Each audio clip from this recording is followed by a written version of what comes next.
So, first example. How do I explain this one? You know, you ever seen like a cob of corn? Right? That in corn and some other plants also, they have this cover and you have to peel it. And when you peel it, there are grains inside. You know what I'm talking about? That cob is called, in Arabic, it is called sumbula. And in order for me to make sure you understand what I'm going to tell you, I'm going to make you repeat some things, okay? What is it called? Sumbula. Sumbula. That is an ear, like the whole bud, of grains inside. It could be corn, it could be other things.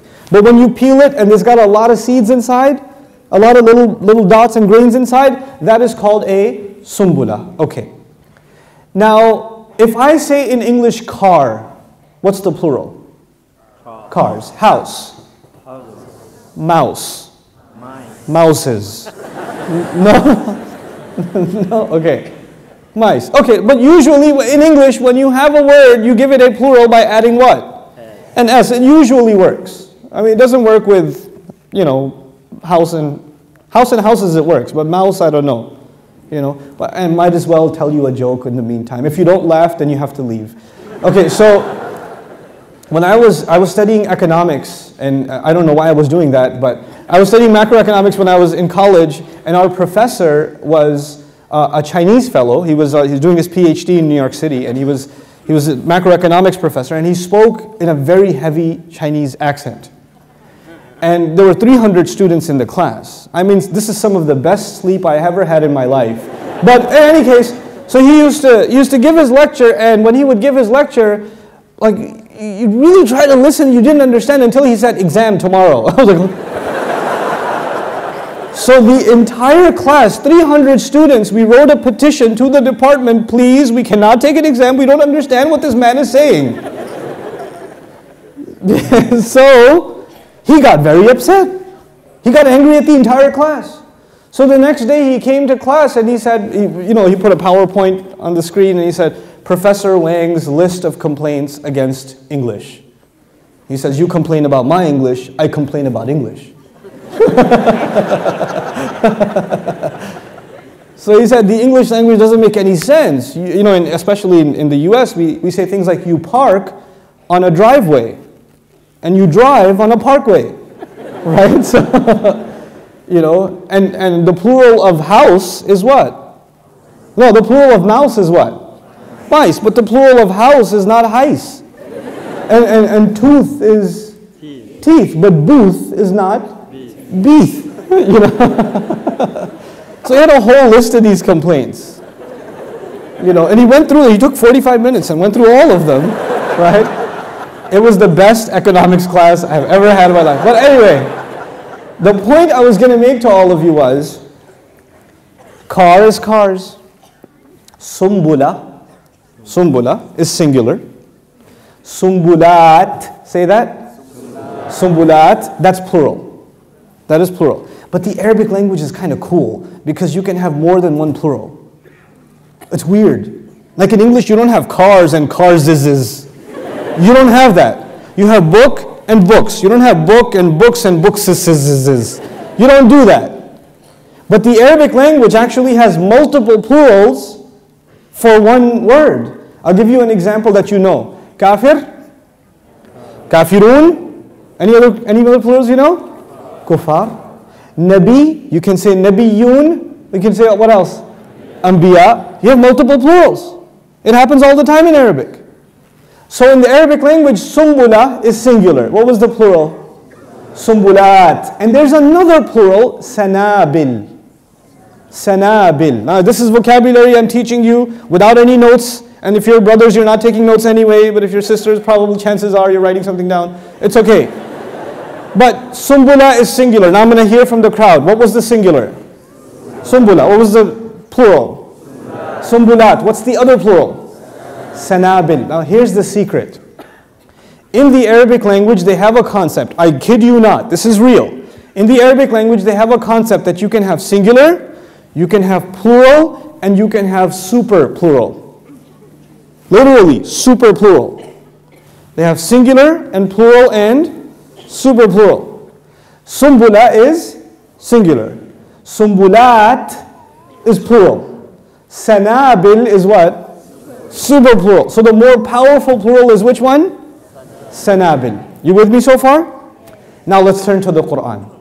In Surah Al-Baqarah, Allah Azza wa Jal mentions the ear of grain, sumbula, but He mentions the plural. He says, مَثَلُ الَّذِينَ يُنْفِقُونَ أَمْوَالَهُمْ فِي سَبِيلِ اللَّهِ كَمَثَلِ حَبَّةٍ أَنْبَتَتْ سَبْعَ سَنَابِلٍ. Sab'a sanabil. Is that the regular plural or the super plural? I don't remember, you have to tell me. That's the super plural, okay. When you turn to Surah Yusuf, it's the only other time the plural is used. Allah Azza wa Jal says, وَقَالَ الْمَلِكِ إِنِّي أَرَى سَبْعَ بَقَرَاتٍ سِمَانٍ يَأْكُلُهُنَّ سَبْعٌ عِجَافٌ وَسَبْعَ سُنْبُلَاتٍ خُضْرٍ. Sumbulatin. What was that? Was that the regular? Was that the singular, the plural, or the super plural? What was that? So the weak plural is used in Surah Yusuf. And the strong plural is used in Surah Al-Baqarah. And you know what's crazier? What's crazier is in Baqarah, Allah is talking about 7 of them. Sab'a sanabil. Sab'a sanabil, 7 of them. And in Surah Yusuf, Allah is also talking about 7 of them. Sab'a sumbulatin khudr. 7 of them both times. So the number is equal. This is 7 and that is 7. Then how come one is more powerful and one is weaker? You would say if one is 75 and the other is 7, okay, I understand this one's more powerful and this one is weaker. But mathematically speaking, both of them in number are what? They're the same. Now in English translation, it says 7 ears of grain in Surah Al-Baqarah. And in the English translation, when you go to Surah Yusuf, what does it say? 7 ears of grain. The translation is identical. There is no difference in translation. But Allah chose to use the powerful plural in Baqarah and the weaker plural in Surah Yusuf. How come? How come? When you look at Surah Al-Baqarah, Allah says those who spend, the example of those who spend for the sake of Allah, in the path of Allah, is like a single seed. And every seed gives birth to 7 ears of grain. And inside every grain, في كل سنبلة مئة حبة. Inside every grain there are another 100. Inside every ear there are 100 seeds. وَاللَّهُ يُضَاعِفُ لِمَنْ يَشَاءُ. And Allah multiplies on top of that for whoever He wants. The context of the ayah is you will take 1, you will turn it into 7, every 7 will give you another 100 each, and on top of the math that you can do for each of those, 7 times 100 times 7 times 100 for each of those, and you keep going like that. On top of the math you can do, Allah has His own calculations. وَاللَّهُ يُضَاعِفُ لِمَنْ يَشَاءُ. Allah multiplies it His own way, above and beyond that, for whoever He wants. Meaning this calculation is beyond human capability. Is this a context of weakness or power? Is this a context of less or more? So the powerful plural is used. When you turn to Surah Yusuf, the king sees a dream. You remember the dream?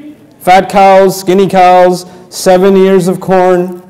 And the dream is interpreted. And what does the dream mean? You will have 7 good years and then you will have 7 bad years. Is the 7 good years going to give you unlimited resources or limited resources? Limited resources, and you have to use them carefully and you have to store them because you will need them for the next 7 years. So you cannot be careless with the 7 years of grain example. It's going to be less. It's not going to be too much. So you have to ration. Is this a context of more powerful or weaker? Weaker. In the weaker context, Allah used sumbulat. In the more powerful context, Allah used sanabil. It's the same word. It's the same number. Surah Yusuf is a Makki surah. Surah Al-Baqarah is a Madani surah. So the ayat are years apart on the tongue of the Nabi sallallahu alayhi wasallam. Years apart. When he recited Sab'a Sumbulat in Surah Yusuf, it was years ago. And when he recited Sab'a Sanabil in Baqarah, it was years later. Can you imagine that he will think to himself, years ago I said Sab'a Sumbulat. Maybe I should say Sab'a Sanabil here, it fits better. Is that capable? Are we capable of doing that as human beings? SubhanAllah. Just the way Allah describes a single word. A single word.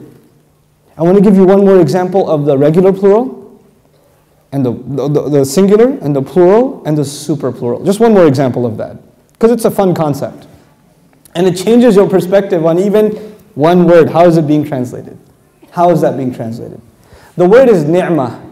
It's probably a word you know. Ni'mah. What does ni'mah mean, commonly translated? Anybody? Blessing. It's okay, you don't have to be afraid. Look, blessing. Should I say it out loud? What if he finds out I said it? Don't do that. I said, you call it out. It's okay. It's okay. You came to one of my lectures, which means you should be ready to be embarrassed. So, ni'mah means what? Blessing. The plural of ni'mah is an'um. An'um. I want you to say it. An'um. Okay, so ni'mah is singular. An'um is plural. And then the powerful plural, the super plural, the jam'u kathra, they say in Arabic principles, is ni'am. Ni'am. Okay, so you have ni'mah, and you have an'um, and you have ni'am. It's pretty cool in the Quran, only one time Allah used an'um. And only one time Allah used ni'am. That's it. One time the weak plural, one time the super plural. And what's even cooler is when you're reading the English translation, will they make a distinction between the weak and the powerful plural, or will they just say blessings? It'll just say blessings, you won't even know there's a difference. You won't see a difference in the translation. Okay. Allah Azza wa Jal talks about Ibrahim alayhi salam. Very powerful. Describing Ibrahim alayhi salam, Allah says, Shakiran li an'umihi. Did you hear the plural? Shakiran li an'umihi. Was that the weak or the strong plural? Oh, that's a test. Allahu Akbar. What should you say? That's the weak plural. Very good. Some of you are good listeners. Alhamdulillah. 2 of you answered that one. That's fantastic. An'um is the weak plural, and it was used for Ibrahim alayhi salam. It is as though Allah is saying he was grateful to the few favors of Allah. But that sounds wrong. That sounds strange. When we think of Ibrahim alayhi salam, we think of him as thanking Allah for what? Many favors. But the ayah says he was grateful to Allah for few favors. If Allah wanted to say many, many, many favors, He would have said shakiran li ni'amihi. But He didn't say that. He said shakiran li an'umihi. There's a very powerful lesson in this. Very powerful lesson before I go to the other ayah.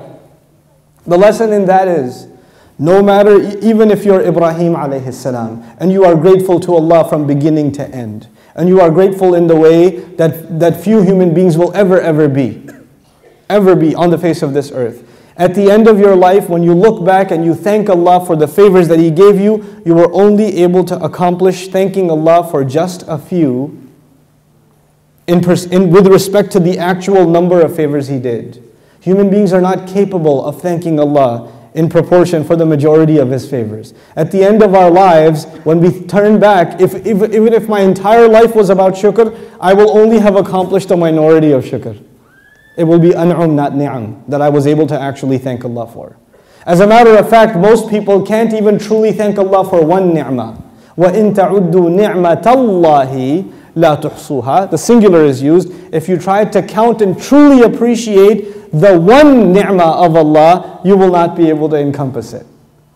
When we do ni'mah, when we thank Allah for having our eyes, when we thank Allah for having a job, when we thank Allah for having feet and having toes on our feet, when we thank Allah for a tongue that can move, when we thank Allah for these things, we don't even know how much it helps us. We have some idea of how it helps us. We don't even know how much it would harm us. We have some imagination of how much it would harm us. We don't really fully understand the ni'mah. We can only thank based on our limited imagination. We can't even do that for one. So it's pretty awesome that Ibrahim alayhi salam was able to do it for a few. It's a testimony to the gratitude of Ibrahim alayhi salam. But the other context, Allah Azza wa Jal says, subhanahu wa ta'ala, He says, وَأَسْبَغَ عَلَيْكُمْ نِعَمَهُ ظَاهِرَةً وَبَاطِنًا. He unleashed His favors on you. He unleashed His blessings on you. The ones you can see and the ones you cannot see. ظَاهِرَةً وَبَاطِنَةً. Is this a context of few or many?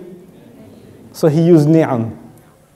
He used the powerful plural. And these are not ayat next to each other. These are years apart in Revelation. Pages and pages apart in the Quran. How do you keep track of what should fit where perfectly? This is what Allah Azza wa Jal does in the Quran. This was my first example. We're moving